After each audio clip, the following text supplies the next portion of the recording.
იცით თუ არა თქვენ ვინ არის კამბოჯის ლიდერი, კამბოჯის პრემიერ-მინისტრი.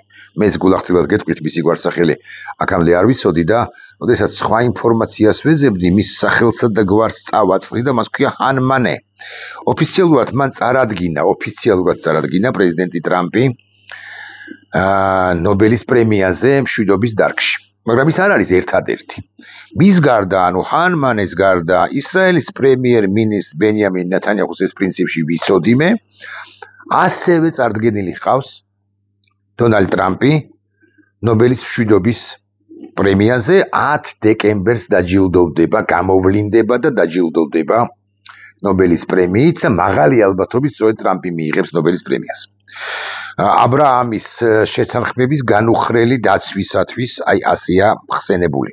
პაკისტანის მთავრობა, კერძოდ გენერალი ასიმ მუნირი და სხვები მათაც წარადგინეს 2025 წლის პრემიის ლაურეატად კანდიდატად ტრამპი იმის გამო, რომ მან ცეცხლის შეწყვეტას შეუწყო ხელი ახლო აღმოსავლეთში და არა მხოლოდ ახლო აღმოსავლეთში, არამედ პაკისტანსა და ინდოეთს შორის. კონგრესმენმა ბადი კარტერმა წარადგინა ტრამპი 2025 წლის ნომინაციაზე განსაკუთრებით იმის გამო, რომ მან ტრამპმა უზარმაზარი როლი ითამაშა ირანის კონფლიქტის დარეგულირებაში. ნორვეგიულმა პოლიტიკოსმა კრისტიან ტურბინგმა არმიდა შემეშალოს გვარი 18 წელსაც წარუდგენია და 20 წელსაც და ახლაც წარადგინა აბრაამის შეთანხმების განუხრელი დაცვისათვის და სხვებაც და აი ამ ხსენებულ პირებს და კიდევ სხვებს დღეს ორი პირი შეემატა. ეს არის პრემიერი ფაშინიანი, სომხეთის ლიდერი, თავად ნობელის პრემია რომ ეკუთვნის იმგვარი მასშტაბის კაცი და პრეზიდენტი ალიევი, რომელსაც ასევე ეკუთვნის ალბათ ფაშინიანთან ერთად, მეთქი შეიძლება ერდოღანთან ერთად, შეიძლება ტრამპთან ერთად, არ ვიცი, მოკლედ ისის მასშტაბური კაცია და ამ ორმა პირმა, ალიევმა და ფაშინიანმა წარადგინეს და თქვეს, განაცხადეს, რომ წარადგენენ, მოდი ვთქვათ ზუსტად ვიტყვი, პრეზიდენტ ტრამპს იმის გამო, რომ მან ლომის წილი დაიდო სომხეთსა და აზერბაიჯანის მრავალ 10 წლეულიანი კონფლიქტის დარეგულირებაში და 6 თვის განმავლობაში ბოლო 6 თვეში ჩაერთო ამ პროცესში, ბუნებრივია იანვრიდან იქნება ის ჩართული და აგვისტოა და ეს კონფლიქტი აღმოიფხვრა, დასრულდა კონფლიქტი დაწყებული ჯერ კიდევ 80-იანი წლების ბოლოს გასულ საუკუნეში, როდესაც აზერბაიჯანის სომხეთის სისხლსაღური და ესე ვიტყვი და სომხეთი კი აზერბაიჯანისა და ეს იყო ძალიან დიდი დაპირისპირება 3 წლის წინ ვერავინ წარმოიდგენდა რომ ეს კონფლიქტი დასრულდებოდა, აღმოიფხვრებოდა, პრეზიდენტები კი არა ლიდერები ერთმანეთს ჩამოართმევდნენ ხელს, ანუ პრემიერი და პრეზიდენტი, იმიტომ რომ მოხვებოდა აზერბაიჯანულ საზოგადოებას სურვილი რომ საბოლოოდ ჩაეკლა სომხეთი და სომხურ საზოგადოებას კი მოხვებოდა სურვილი, ან ძველი სურვილი რომ კიდევ მეტად დაემარცხებინა, მაშინ გამარჯვებული იყო სომხეთი ერთგვარად და მრავალგვარად, ანუ ყარაბაღის ბოლო კონფლიქტებამდე, რომ კიდევ ერთად დაემარცხებინა აზერბაიჯანი, მაგრამ მას შემდეგ რაც აზერბაიჯანმა დაიბრუნა ტერიტორიები, აღიდგინა ტერიტორიული მთლიანობა და ფაშინიანმა ითამაშა უსწორესი გეოსტრატეგიული თამაში ერთის მხრივ თავად აზერბაიჯანთან და აზერბაიჯანმა არ გასწირა, რუსეთის ხახაში არ ჩააგდო, არ დააბრუნა სომხეთი. მას შემდეგ რაც სომხეთმა ითამაშა ფაშინიანმა უსწორესი პოლიტიკური თამაში თურქეთთან და ამ ქვეყნის ძალიან მასშტაბურ ლიდერთან ერდოღანთან და დაივიწყა 1915 წლის ტრაგედიის და გენოციდის ტკივილები, რომელიც ბუნებრივია მოხვება სომხურ საზოგადოებას, რომელიც განკომპლექსებული არც ახლა არ არის, გულახდილები თუ ვიქნებით.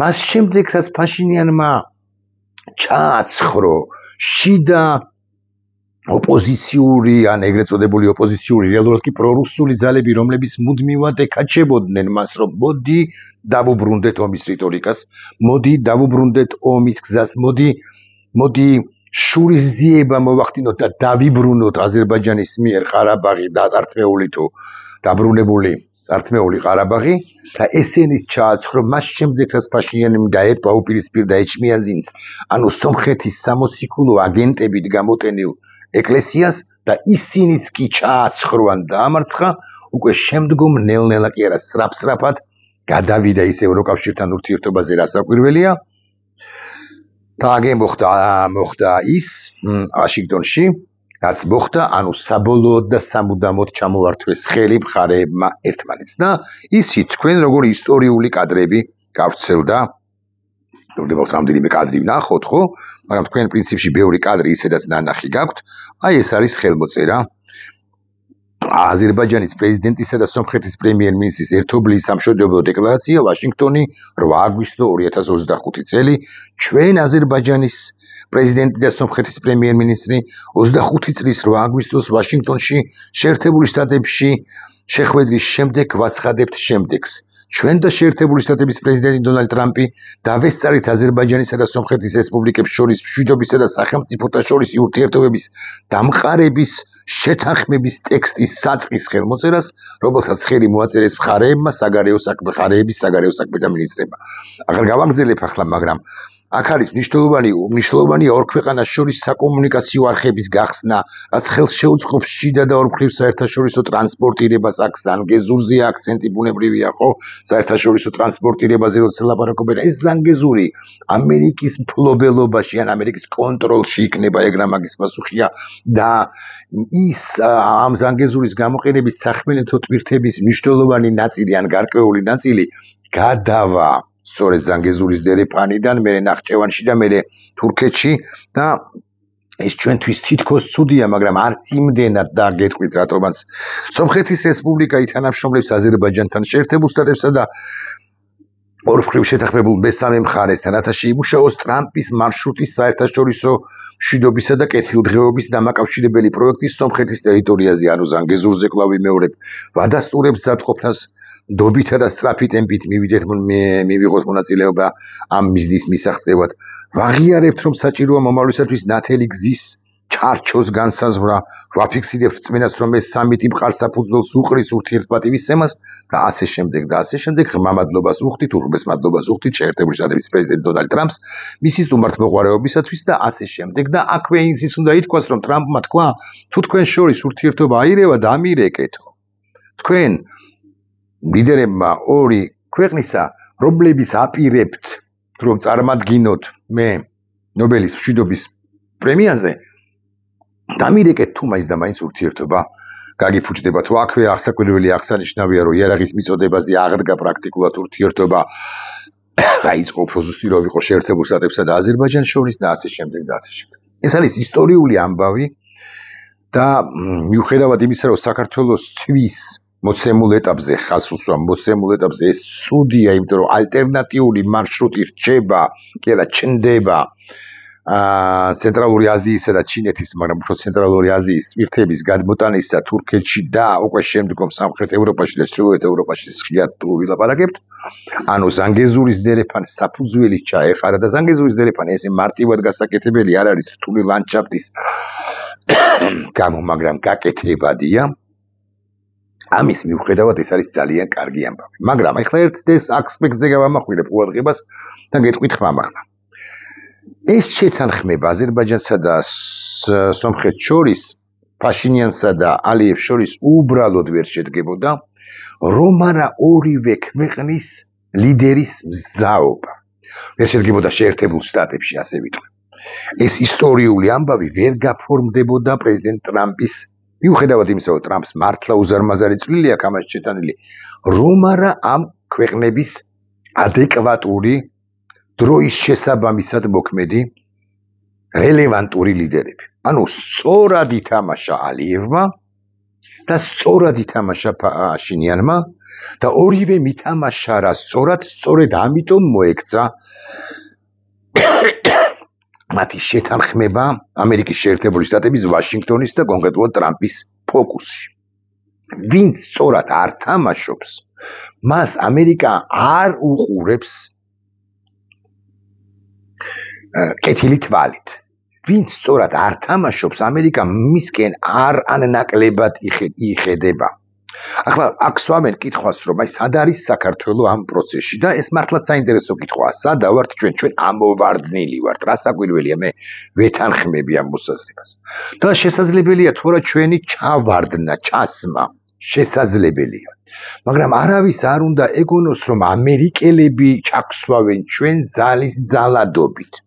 თუ ჩვენ აქ არ გვექნება შნო და მარიფათი, ანუ ჩვენ თავად არ დავასრულებთ ბიძინა ივანიშვილის რეჟიმს, ამერიკელები ჩვენს ნაცვლად მას ვერ დაასრულებენ. კი, საქართველოს მნიშვნელოვანი ქვეყანაა კავკასიის რეგიონში, შავი ზღვის ქვეყანაა ამასთან, განსხვავებით სომხეთისაგან და განსხვავებით აზერბაიჯანისაგან, რომელიც მაინც კასპიის ზღვატბის ქვეყანაა, ასაკვირველია ძალიან მდიდარი, ასაკვირველია ძალიან ძლიერი, მაგრამ საქართველოს აქვს უპირატესობები, შავი ზღვის ქვეყანაა ყველაფერთან ერთად, მაგრამ საქართველოს გადმოხედავს შეერთებული შტატები და შეეხიდება მნიშვნელოვან საერთაშორისო პროექტებში ჩართვაში და მათ შორის შუა დერეფნის კონტექსტში, ოღონდ იმ შემთხვევაში, თუ ქართველი ხალხი დააფიქსირებს კიდევ უფრო მეტად და მყარ პოზიციას ბიძინა ივანიშვილის პოლიტიკიდან წასვლის, პოლიტიკიდან გაგდების თაობაზე და არა მარტო პოზიციას დააფიქსირებს, არამედ გააგდებს.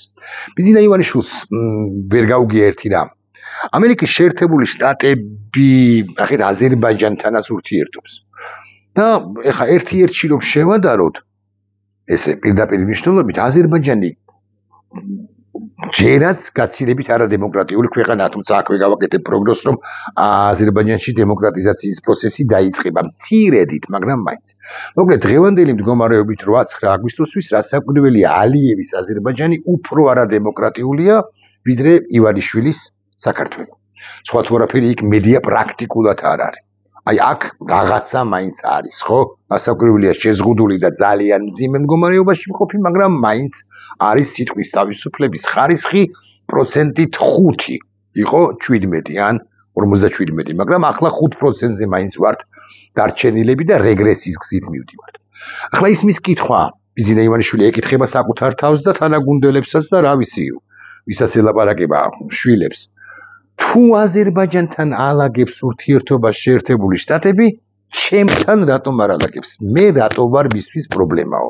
და მე უკვე თავს საკუთარ თუ რუსეთში შემუშავებულ შეთქმულების თეორიას იმის თაობაზე, თავს მოხვეულ თეორიას იმის თაობაზე, რომ აგე deep state-ი მებრძვის და deep state-იც კი არ აძლევს ტრამპს იმის უფლებას, რომ დაალაგდეს ურთიერთობა საქართველოს ამერიკის შეერთებულ შტატებსა და საქართველოს შორის გადაიტვირთოს ეს ურთიერთობები. მას ვერ გაუგია მთავარი. აზერბაიჯანის სტანდარტი დემოკრატიის მათ შორის არის გაცილებით დაბალი, ხოლო ჩვენ თამაშობდით რა არ მაღალ ლიგაში, არ უმაღლეს ლიგაში, NBA-ში, მოდი ასე ვიტყვი, ხო?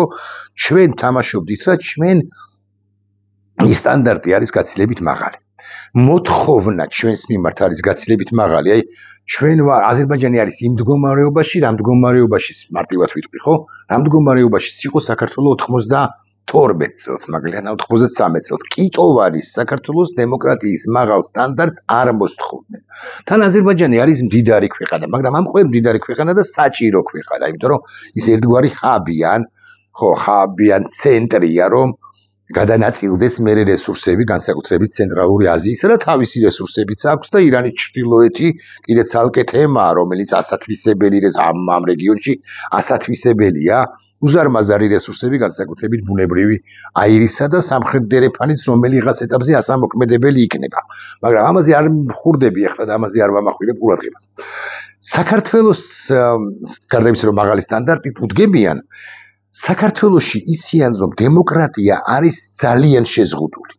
ანუ იქ არც იყო დემოკრატია აზერბაიჯანში. აქ ადამიანები დაჭერილი ყავს, ბიძინა ივანიშვილს ტყვეებად ყავს, გარდაქმნილი თუ ქცეული და სთხოვენ, რომ შენ თუ გინდა რომ რამე ურთიერთობა დავამყაროთ შენთან, მოითხოვენ მისგან, ან სთხოვენ, შენ უნდა გაანთავისუფლო ეს 65 პოლიტპატიმარი და სინდისის პატიმარი, უნდა დაუშვა დემოკრატიული არჩევნები და ის კანონები, რომლებიც ამასობაში მიიღე, ესენი უნდა გააუქმო და მერე რასაკვირველია დაგელაპარაკებით, აბა რას ვიზამთ, თუ მით უბედეს დარჩები ხელისუფლებაში, ეგრეთ წოდებული დემოკრატიული არჩევნების შედეგად, ოღონდ არც უნდა დარჩე, იმიტომ რომ შენ ბევრი წითელი ხაზი გადაკვეთე. ბიძინა ივანიშვილს არ უნდა ხელისუფლების დათმობა, არ უნდა, იმიტომ რომ მან შესანიშნავად იცის, პოლიტპატიმრებს გაანთავისუფლებს თუ არა, ნელ-ნელა კი არა, კასკადურად დაიწყება მისი ხელისუფლების ჩამოქცევა. მას არ ეთმობა ხელისუფლება მრავალ მიზეზთა გამო, გარდა იმისა, რომ რუსეთის აგენტია, გარდა იმისა, რომ FSB კარდახობს, გარდა იმისა, რომ HV მისი შერაცხადობის თაობაზე გაჩნდა და ბუნებრივად გაჩნდა, იმიტომ რომ აბსოლუტურად არაადეკვატურად თამაშობს. გარდა ყველაფრისა, აქ ბიზინა ივანიშვილი შოულობს ძალიან დიდ ფულს და ფული მას სჭირდება, მით უმეტეს იმის გათვალისწინებით, რომ უცხოეთში არსებული მისი უძრავი თუ მოძრავი ქონება შეიძლება იყოს დაყადაღებული. ეგრა მაგის პასუხია და გარკვეული ალბათობით ის ანგარიშვალდებულია, FSB-სთანაც მას ფული ჩააქვს FSB-ში, იმისთვის რომ FSB-ში და ზოგადად რუსეთში, იმისთვის რომ მისი უსაფრთხოება იყოს უზრუნველყოფილი, ის ერთგვარ ოფშაკის ფულს აკონტროლებს და ისიც სათქმელია, რომ ეჭვი თუ ფიქრი იმის თაობაზე 2012 წელს ის ხელისუფლებაში მოვიდა ეგრეთ წოდებული ოფშაკის ფულით, ანუ FSB KGB-ს ფულით, ხო? ეს ეჭვიც რასაკვირველია არსებობს. ხო და ბიზინას არ ეთმობა ეს ყველაფერი. არც კალაძე ეთმობა, მაგრამ კალაძეს გასწირავს, არც კობახიძე ეთმობა და კობახიძეს გასწირავს, მაგრამ არ ეთმობა საკუთარი გამდიდრება, იმიტომ რომ მას უნდა რომ შვილებს, შვილთაშვილებს და კიდე ავისი ყველა შთამომავლობაში კიდე რაღაც 12 საუკუნე დაუტოვოს უხეშად ლაპარაკობ რაღაც 50 მილიონი კი არა მეტი გაცილებით. და ყველაფერთან ერთად ამას რო ართმევენ კიდე უფრო კუთხეში რო ამწყდევენ, ეს აგიჟებს ბიზინა ივანიშვილს. და რუსეთის ვერ შველის გარკვეულ შემთხვევებში, ხო? კი არა ხშირად და სულ უფრო ხშირად.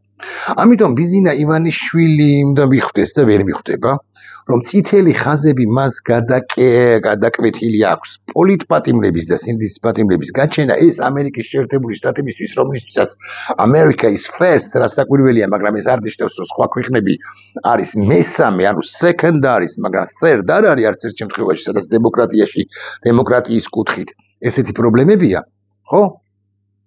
ამერიკის შეერთებული შტატები საქართველოს ასე არ მიაგდებს. ოღონდ აქ ისე უბრუნდები იმ სიტყვას, ვინმეს რო არ ეგონოს, რომ ამერიკა გააკეთებს ჩვენს გასაკეთებელს. არა, ამერიკა ჩვენს ანუ ხალხის საზოგადოების გასაკეთებელს არ გააკეთებს. ეხლა ჭკუა რო ჰქონდეს ბიზინა ივანიშვილს, რას იტყოდა იცით? ჭკუა პირდაპირ მნიშვნელობით. იტყოდა, რომ შემდგომი მოლაპარაკებები ფორმალური საგარეო საქმეთა მინისტრების დონეზე სომხეთსა და აზერბაიჯანს შორის მოდი გაიმართოს თბილისში. ნახეთ როგორ ჩანჯდებოდა ამ კამპოტში, ხო, აი ამ соусში, ამ საჭადრაკო დაფაზე, მაგრამ ამის ჭკუაც არ ყოფნის. უფრო დიდი ჭკუა რო ჰქონდეს, იტყოდა რომ მე ვუერთდები ალიევსა და ფაშინიანს და მეც წარვადგენ პრეზიდენტ ტრამპს ნობელის პრემიის ლაურეატად, მაგრამ ამის ჭკუაც არ ყოფნის. უბრალოდ ჭკუა შეიძლება ყოფნის, მაგრამ რუსეთიდანაც ეუბნებიან, რომ შენ ნუ ჩაერევი ახლა ამ სომხეთ-აზერბაიჯანის კონფლიქტში და შენ მით უმეტეს ნუ ჩაერევი, ნუ არც გაბედო ტრამპის ნომინირება, თუ ვინმეს ნომინირება უნდა გაბედოს. ბიზინა ივანიშვილმა ამასაც ვერ გაბედავს, რასაკვირველია, მაგრამ მაინც ეს პუტინია, მშვიდობის დარგში უცებ პუტინმა რომ მიიღოს ნობელის პრემია, ხო წარმოგიდგენიათ. უკრაინაზეც მინდოდა ეგრა მაგის პასუხი არა, აი პუტინზე გადავყარი სიტყვა, უკრაინაზეც მინდოდა ორი სიტყვის თქმა, როგორც ჩანს წიფდება შეხვედრა ტრამპისა და პუტინისა. ოღონდ პუტინი უკვე აყენებს საკუთარ პირობებს, მაგალითად იმ პირობას, რომ დონეცკის ოლქიდან, რომელიც მას დაპყრობილი აქვს 92-90%-ით, ხო, იმ 10%-დანაც, რომელსაც აკონტროლებს უკრაინა, გავიდნენ უკრაინელები. გავრცელდა ინფორმაცია იმის თაობაზე, რომ რუსეთის სამშვიდობო, პუტინის სამშვიდობო გეგმის თანახმად, პუტინი აიღებს ვალდებულებას, რომ არასოდეს დაესხმება თავს ევროპას და უკრაინის იმ ნაწილს, რომელსაც ის არ გააკონტროლებს თუ ვერ გააკონტროლებს. მაგრამ ეს ყველაფერი არის ჩემი მოსაზრებით ზღაპარი და გეტყვით რატომ. ვერც ტრამპი სულ რომ მან დაუთმოს, მოიხიბლოს პუტინით და ვერც პუტინი თავად გადაწყვეტილებას უკრაინის მომავალთან დაკავშირებით ზელენსკის გარეშე ვერ მიიღებენ.